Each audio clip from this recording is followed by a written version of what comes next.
Assalamualaikum warahmatullahi wabarakatuh. Perkenalkan, nama saya Siska Dewi Wulandari dengan NIM 21383022042.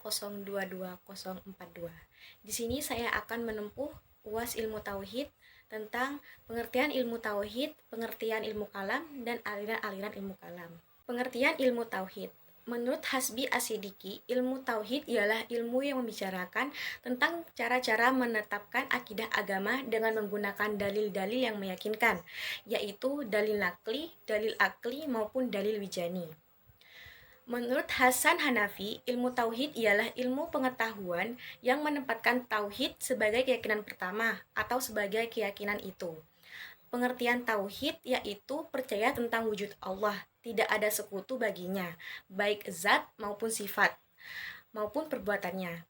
Dia yang mengutus rasul-rasulnya untuk memberi petunjuk kepada alam dan umat manusia ke jalan kebaikan, kemudian meminta pertanggungjawaban di hari akhir. Pengertian ilmu kalam. Dalam bahasa Arab, kalam memiliki arti sabda Tuhan. Ilmu kalam dimaknai dengan ilmu pembicaraan karena dengan pembicaraan pengetahuan ini dapat dijelaskan dan dengan pembicaraan yang tepat, kepercayaan yang benar dapat ditanamkan disebut ilmu kalam.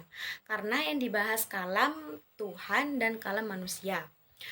Ilmu kalam adalah ilmu yang diartikan dengan Allah, perbuatan dan sifat-sifatnya. Karena ilmu kalam biasa disebut juga ilmu usuluddin atau ilmu tauhid. Ilmu yang membahas tentang penetapan akaid diniyah dengan dalil yang konkret. Istilah kalam juga digunakan untuk menunjukkan keahlian dalam menguasai ilmu mutakallim, ashab al-kalam al-tabi'i, begitu juga ashab al-kalam al-ilahi atau al-mutakallimun fi al-ilahi. Aliran ilmu kalam. Yang pertama, aliran Jabariyah. Jabariyah berasal dari kata jabara yang artinya memaksa. Imam Al-Syahristani memakai al-jabar dengan menolak adanya perbuatan dari manusia dan menyadarkan semua perbuatan kepada Allah Subhanahu wa taala. Manusia dalam paham ini terikat bukan pada kehendak dan kemauan serta inisiatifnya sendiri, tetapi terikat pada kehendak mutlak Allah. Menurut mereka, segala perbuatan manusia telah ditentukan dari semula oleh qada dan qadar Allah. Artinya, setiap perbuatan yang dikerjakan manusia tidak berdasarkan kehendak manusia, tetapi diciptakan oleh Allah Subhanahu wa taala. Maka dari itu, manusia tidak mempunyai kebebasan dalam berbuat. Manusia menjadi terpaksa dan tidak memiliki kemampuan. Diibaratkan manusia seperti wayang dan Allah sebagai dalangnya. Aliran Jabariyah ini dibagi menjadi dua, yaitu aliran Jabariyah yang ekstrim dan moderat.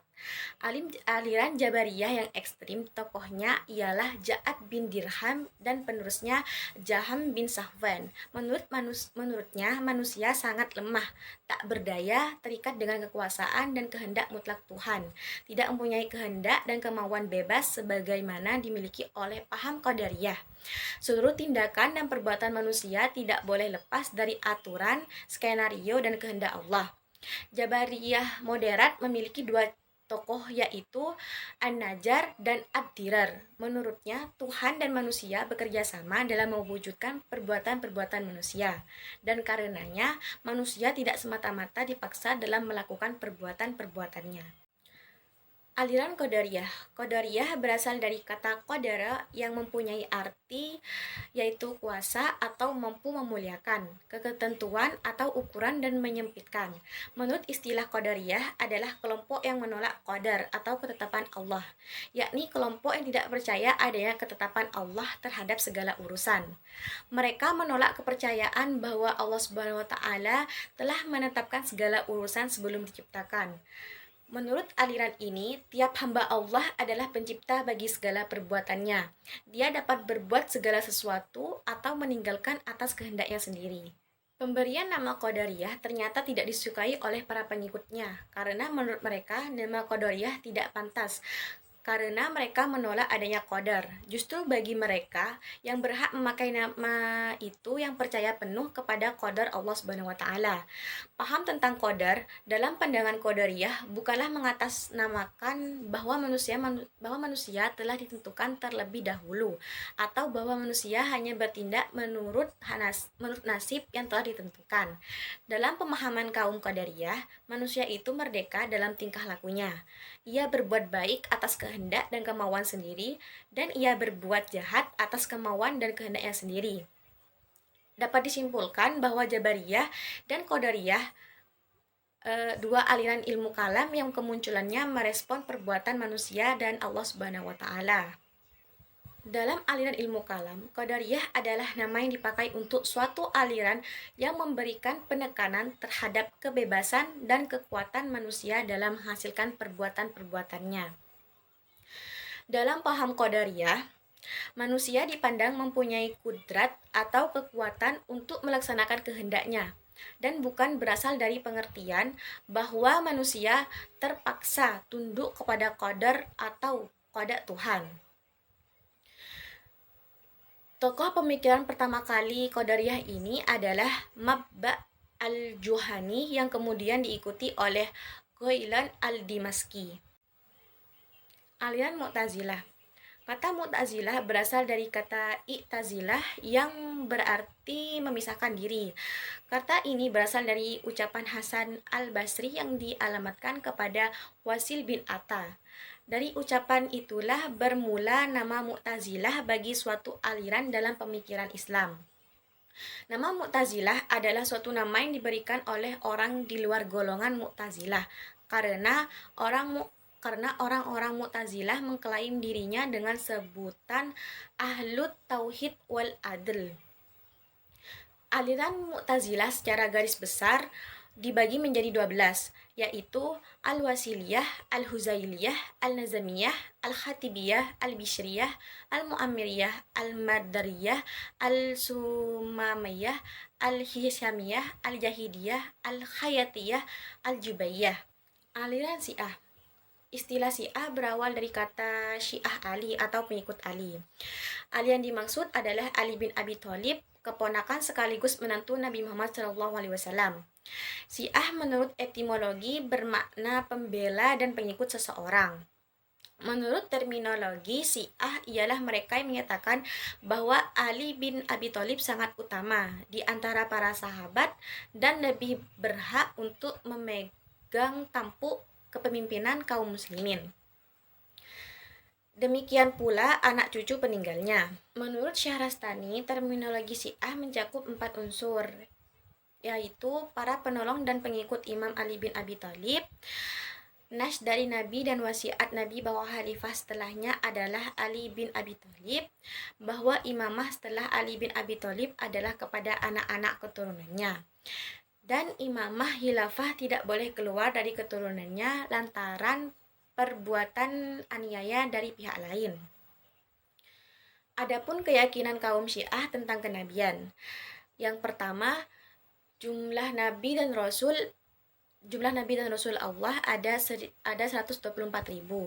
Yang kedua, nabi dan rasul terakhir ialah Nabi Muhammad SAW. Yang ketiga, Nabi Muhammad SAW suci dari segala aib dan hal apapun. Yang keempat, ahlul baitnya yaitu Ali, Fatimah, Hasan, Husain, dan 9 iman dari keturunan Husain adalah manusia suci. Yang terakhir, Al-Quran ialah mukjizat kekal Nabi Muhammad SAW. Aliran Ahlu Sunnah wal Jamaah.